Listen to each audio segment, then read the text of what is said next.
যারা নাকি বলে যে জুনিয়র সাকিব লিঙ্গ ছাড়া সিংহ। ঘটনা সত্য। এই ভাই অত জোরে কথা কর কি আছে? আমি বলছি সাকিব লিঙ্গ ছাড়া সিংহ, তো কি হয়েছে? তাদের উদ্দেশ্যে বলছি, ওই বেটা, তোদের যদি শালি থাকে, তোদের যদি গার্লফ্রেন্ড থাকে, পাঠাই দিবি। তার মানে কি তোর শালি গার্লফ্রেন্ড দুইটারই দিসলি, রেজাল্ট পজিটিভ আইছে তাই না? 100% সত্যি। টেস্ট করে দিব। আজে বাজে কমেন্টস করবি না, একদম ফাটায় ফেলামু। আর আজে বাজে কমেন্ট করবো না ভাই, ভুল হয়ে গেছে। তোর বউরে দিসলি, আধা ঘন্টা কাজ করে সাইরা দিছে, হাতের কাজ। আসলে দর্শক, আপনারা সবাই আমাকে অনেক ভুল বুঝছেন। আমি এখন ক্লিয়ার করে বলি, আমি হচ্ছে যা যা করছি বা যা যা বলছি কোনোটাই আমার নিজের ইচ্ছায় বলিনি এবং করি নাই। সবে হচ্ছে জুনিয়র সাকিব বা জুনিয়র মিশা, এই দুজন মিলে আমাকে জোর করে করাইছে।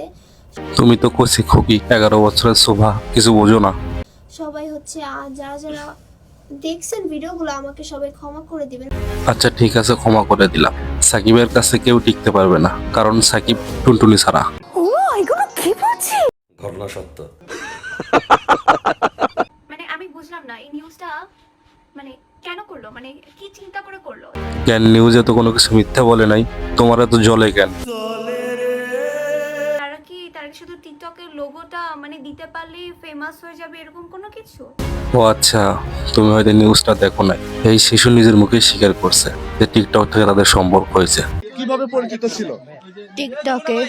কচি খুকি, আরেকবার বলো তো কিভাবে সম্পর্ক হয়েছে? টিকটকে। মানে টিকটকের লোগো যেখানে বসানো থাকবে সেটাই ফেমাস ভাই। বাংলাদেশের যত অপকর্ম কুকর্ম সব টিকটক থেকে ভাইরাল হয়। আমার মনে হয় ঘটনা সত্য। এখন সেলিব্রিটি বসে আছে না, আপনি তো অপমানই করতে পারেন না আমাকে। কি? এখন সেলিব্রিটি বসে আছে না, আপনি তো অপমানই করতে পারেন না আমাকে। ভাই কথা কিন্তু ঠিক বলছে, একজন সেলিব্রিটি অপমান করতে পারবেন না আপনি। আমারে মাফ করে দেন হুজুর, আমার ভুল হয়ে গেছে। না আমার তো কষ্ট লাগবে, ওটা না আপনি, আমার তো কষ্ট লাগবে তাই না? আপনি এত খারাপ কথা বলবেন কেন? ও আচ্ছা, খারাপ কথাও বলছে, তো কি খারাপ কথা বলছে? আমি কোন জায়গাতে পাগল হয়েছে আপনি বলেন তো আমাকে, উত্তর দেন। ভালোবাসা পাগল হয়েছে আপনি তো এটা বলেন না আমাকে। ও আচ্ছা, পাগলের পাগল বলা যদি খারাপ কথা হয়, তো পাগলের কি কথা বললে ভালো কথা হবে ভাই? আর এই পাগলগুলো পাবনা থেকে ছাড়া পাই কেমনে? মরে গেলে কুসবি লাইলা, সেদিন তো পাবি না। কাঁদো কে ভাই? ভাই কান্দিস না ভাই, গানটা কন্টিনিউ কর। যদি তোর গান শুনলে লাইলাও পাগলি হয়ে যায়, তাহলে দুই পাগলে পাবনা যায় ঘর সংসার করে খেতে পারি। কোটি টাকা দিলেও আপনার হিজাব কখনো খোলা হবে এটা অনেকবার ক্লিয়ার করছে। আপনি তো সেলসেলায় বেচতে যাবেন, আপনি হিজাব খুলে ক্যামেরার সামনে আসছেন। ও আচ্ছা, আপনি 1 কোটি টাকা দিলেও হিজাব খুলবেন না, অনেকবার ক্লিয়ার করছেন। তাহলে এইটাকে আপনি কি আমাকে হিজাব খোলা দেখছেন না পড়া দেখছেন? এই যে মাত্র দেখলাম হিজাব খোলা, এই যে আবার দেখেন। এটা কি আপনি না ভূত?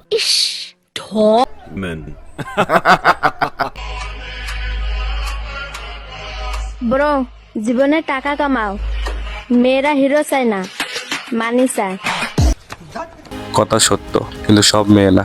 তোদের মতো কিছু দৌলতিয়ান নষ্ট মেয়ে, যাদের টাকা দিলে কাপড় খুলতে 1 সেকেন্ডও ভাববে না। 100% সত্যি।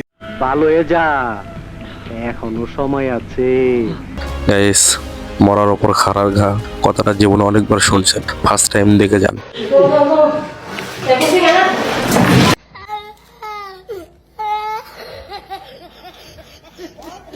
গাইস, উপস্থিত বুদ্ধি যদি কাজে লাগাতে পারেন, জীবনে অনেক বিপদ থেকে বেরিয়ে আসতে পারবেন।